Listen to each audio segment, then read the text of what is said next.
좀 더 저희들이 반성해야 되는 그런 어떤 부모의 세대로서 이야기해보면 저희들이 잘못 키우고 있어요. 부모가 잘못 키우고 결론은? 그렇죠.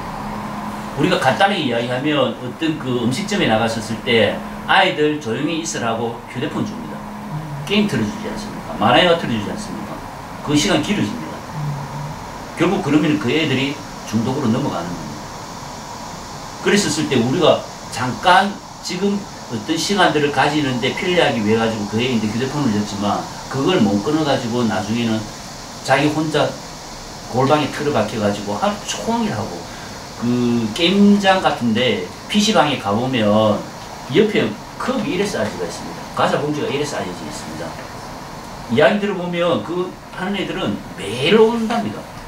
그리고 주말 되면 아예 청소년 중에 이제 조금 고학년으로 올라가는 거 빠져 있으면은 집에 안 간답니다. 숙식을 해결하고 있습니다. 엄마가 중독에 빠져갖고 애를 방치시켜가지고 TV에 한번 뉴스에 나오더라고요. 엄마가 중독에 빠져버렸고. 젊은 부부였는데 애 밥 주는 것도 모를 정도로 자기 게임에 빠져가지고 애인데 그렇게 자주 밥을 줘야 된다는 거 지는 몰랐다라고 이야기하더라고요.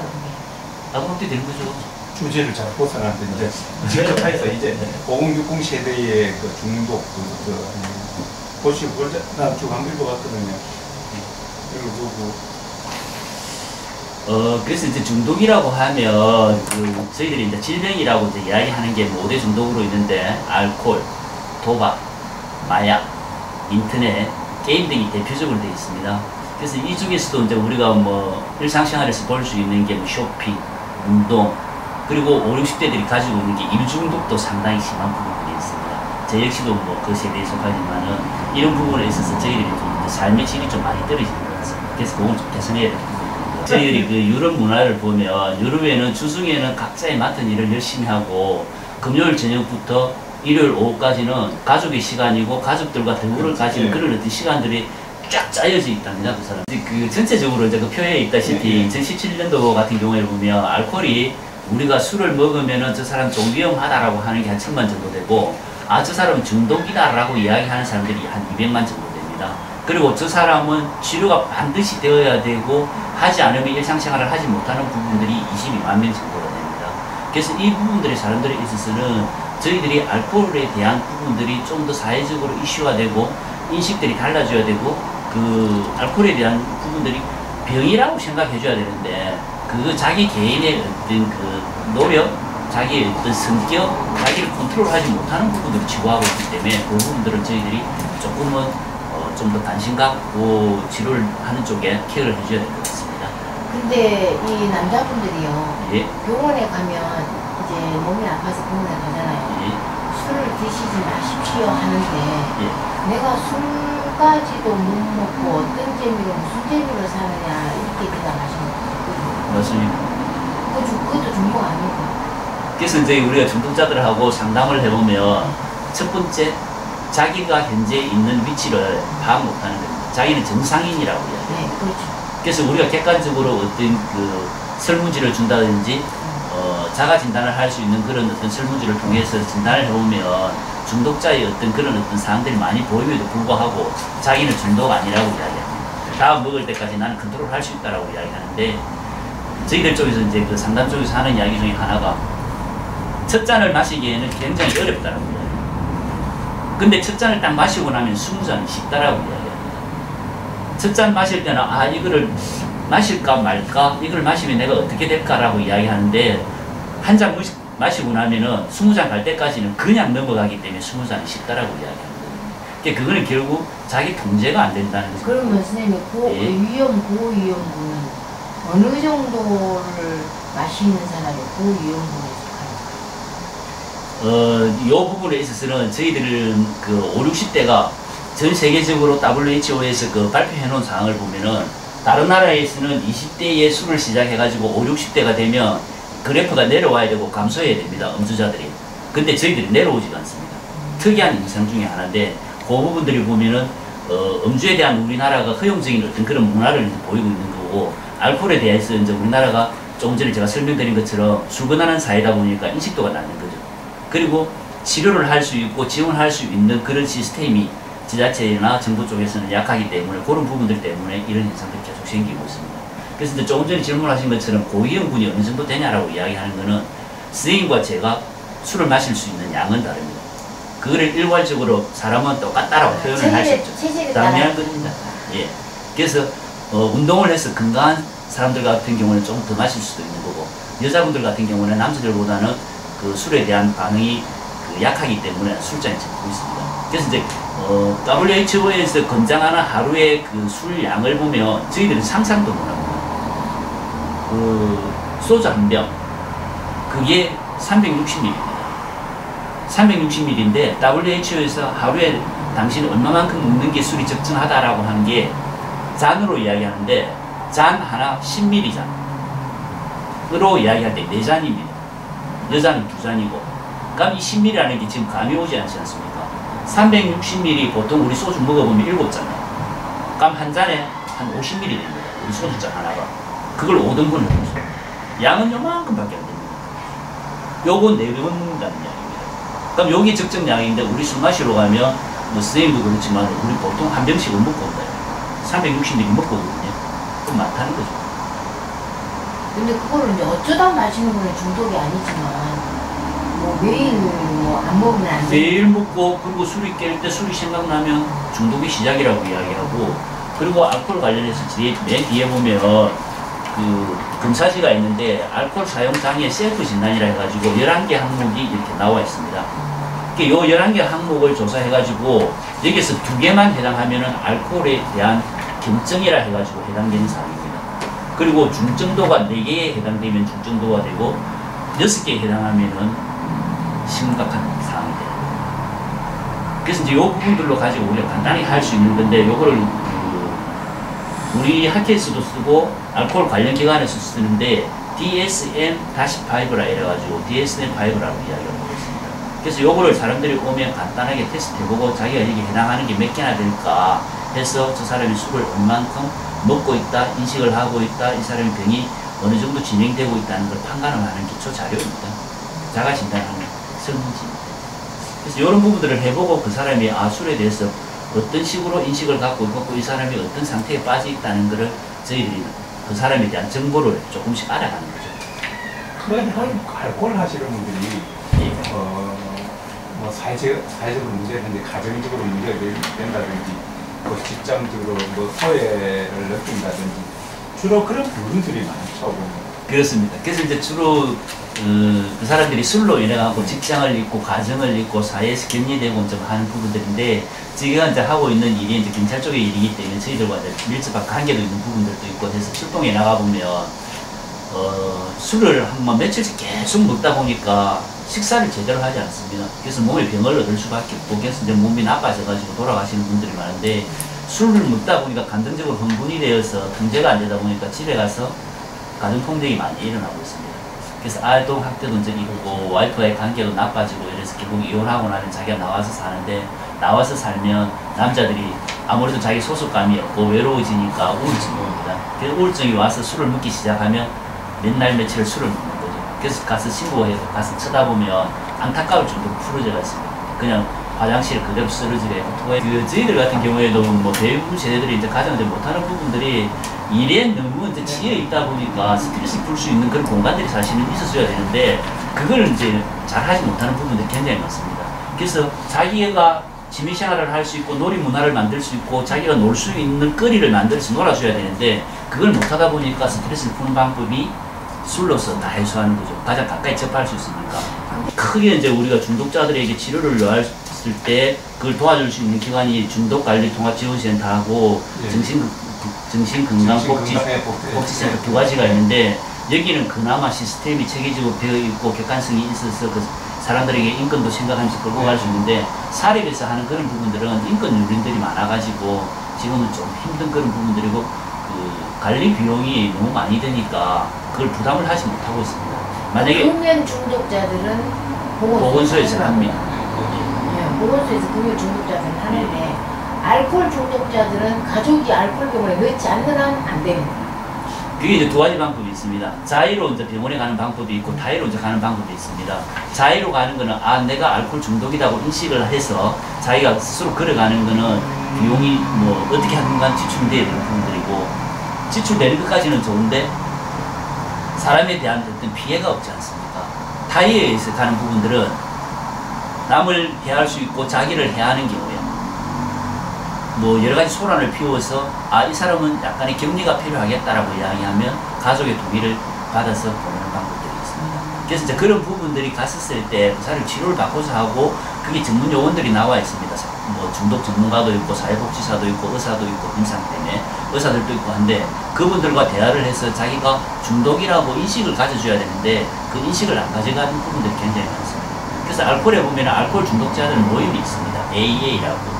그래서 그 중독자들 모임에 가서 자기가 그 단주를 해보겠다라고 이야기하면 첫 번째 조건이 나는 중독자라는 것을 인식하는 게 첫걸음이라고 합니다.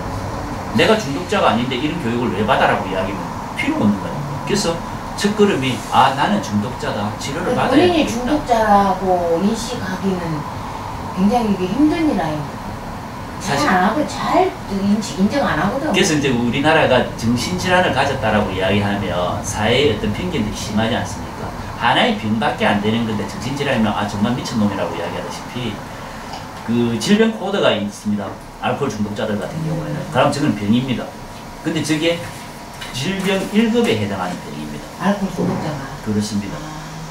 중독이 심하면 자기가 그 프로그램을 쭉 이렇게 유지해가면 치료도 될 수가 있고 예방도 할 수 있는 상황이었지만 그 중독이 되었을 때 빠져나오는 거는 열흘 수십 년이거든요.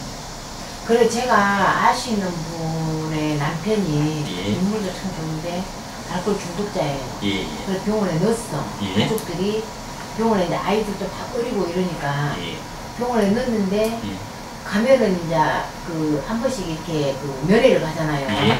내가 다시는 안 먹을게. 나중 빼도 예. 이렇게 이야기를 한다 하더라고. 예.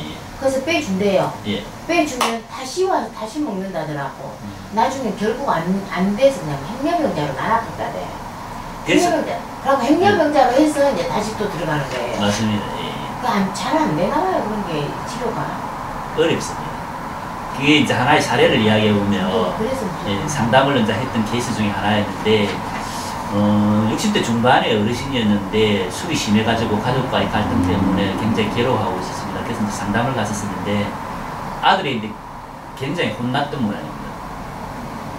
우리 집 상황이 왜 이래밖에 되지 않느냐. 아버지 하나로 인해서 우리 가족이 지금 피폐해지고 뭐 한국판 가족이 될 수도 없고 너무 어렵다. 공부도 안 되고 정말 불안해서 아버지 눈치만 매일 보고 살아야 된다. 이걸 평생을 내가 이렇게 해야 되냐고 하면서 이야기를 했답니다. 그 아버지가 정말 이건 아닌 것 같다 라고 생각해서 자기가 결심을 굳게 한 것 같습니다. 그래서 아는 지인을 통해 갖고 지리산 자락에 가게 된 것 같습니다. 그래서 이제 연락이 와가지고 나 지리산 간다. 술 없는 동네에 가가지고 한 1년 동안 술 안 마시고 정말 내 건강하게 살고 아이들도 좋아하는 아빠, 좋은 가정 만들기 위해서 내 노력할 거다라고 갔었습니다. 그걸 응원해줬죠. 잘 가 계시고 가끔 연락도 하고 놀러도 가겠다라고 했는데 가신 지 2주 만에 연락이 왔습니다. 경찰관입니다. 그러니까 안 되네. 저녁에 술 사러 가다가 술 취한 김에 술 사러 가다가 실족사입니다. 그 정도로 어려운. 그래서 저희들이 중독자 같은 경우에는 다양한 프로그램들이 있는데 그 다양한 프로그램들에 있어서 자기가 의식적으로 그거를 안 하겠다는 기본적인 마인드를 가지고 있어야 되는 상황이고 그리고 병이기 때문에 임상적으로 몸 상태를 바꿔야 되더라고요.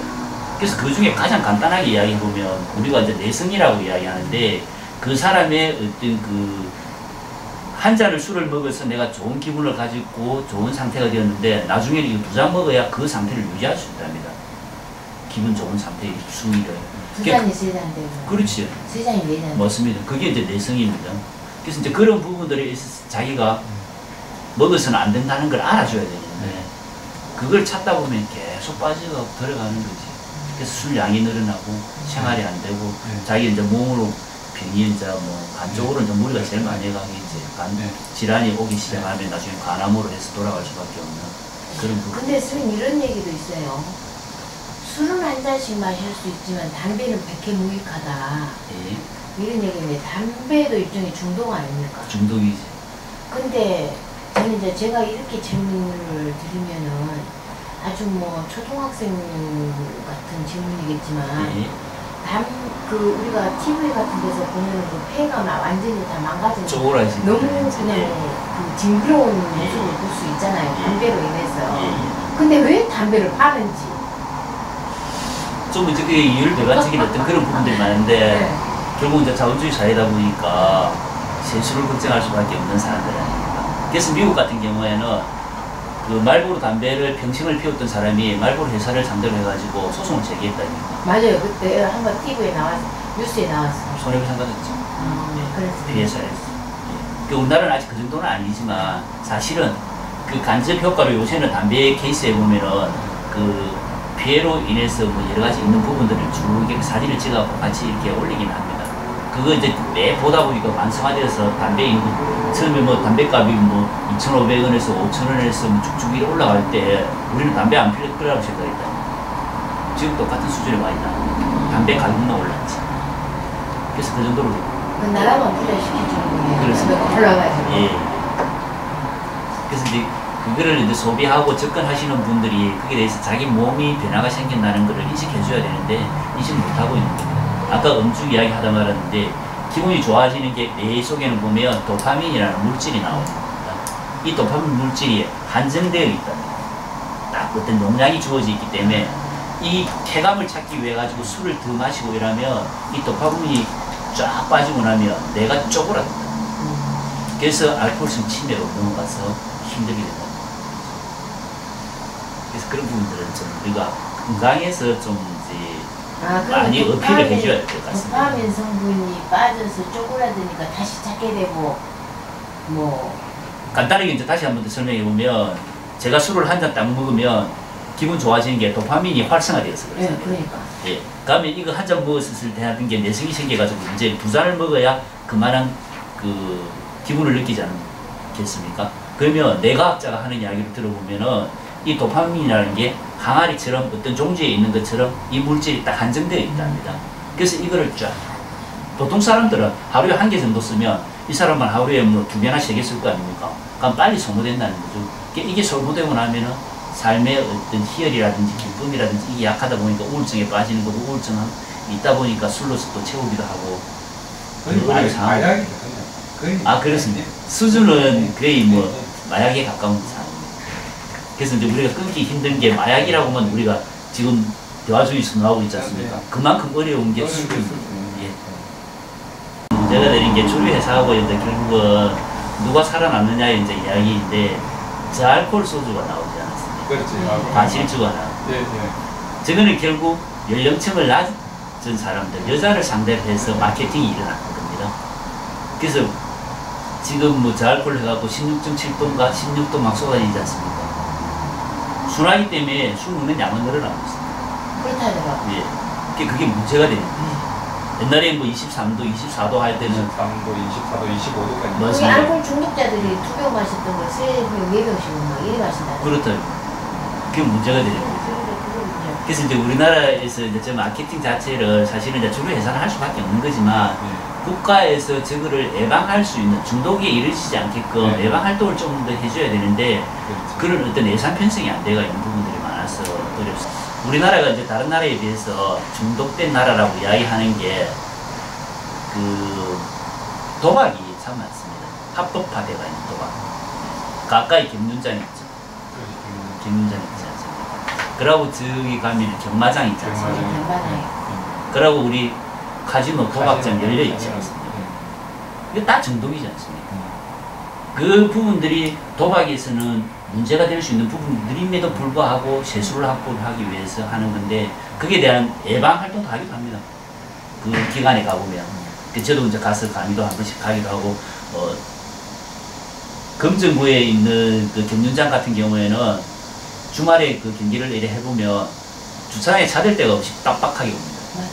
그럼 내오고 그러고 평일 같은 경우에는 서울에 거 네. 모니터로 받아가지고 그거 보고 다녀요. 그렇죠. 여기 올림피아에 여기 모니터를 하는 것 같아요. 맞습니다. 예. 그래가지고 거기 무슨 행사 있어서 금요일날 가면 차를 먹대.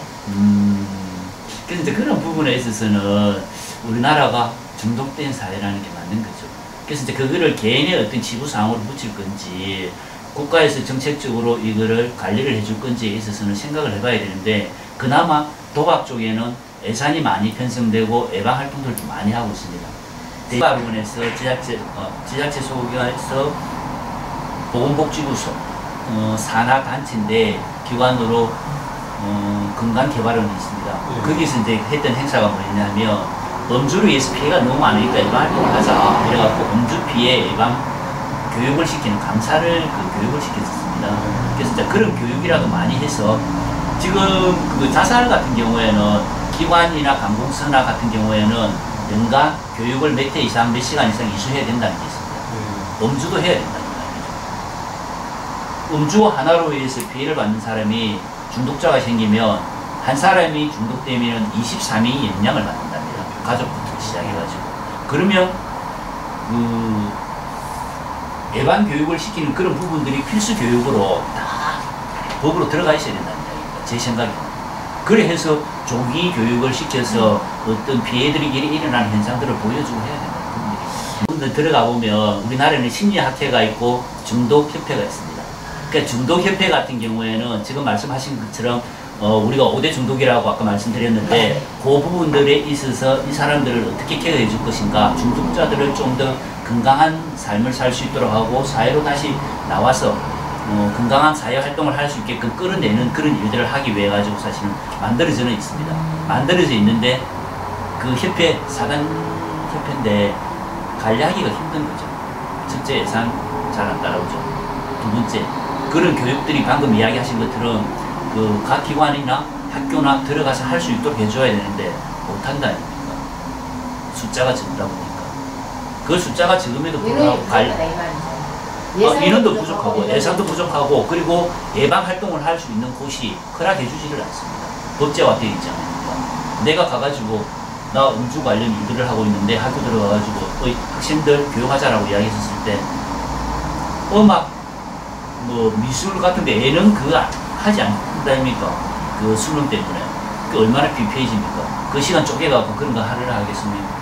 성폭력 같은 경우에는 요새 학교에 들어가고 교육한다라고 이야기하는데 사회 이슈화가 너무 많이 되니까 맞습니다. 그래서 이제 자살도 저 같은 경우는 이제 자살 예방 강사 역할도 하고 있는데 그것도 각 기관에 연간 몇 시간 이상 해야 된다는 게 정해져 있으니까 기관에서 신청하면 제가 가거든요. 근데 음주만 딱 들고 강의하러 가는 건 없습니다.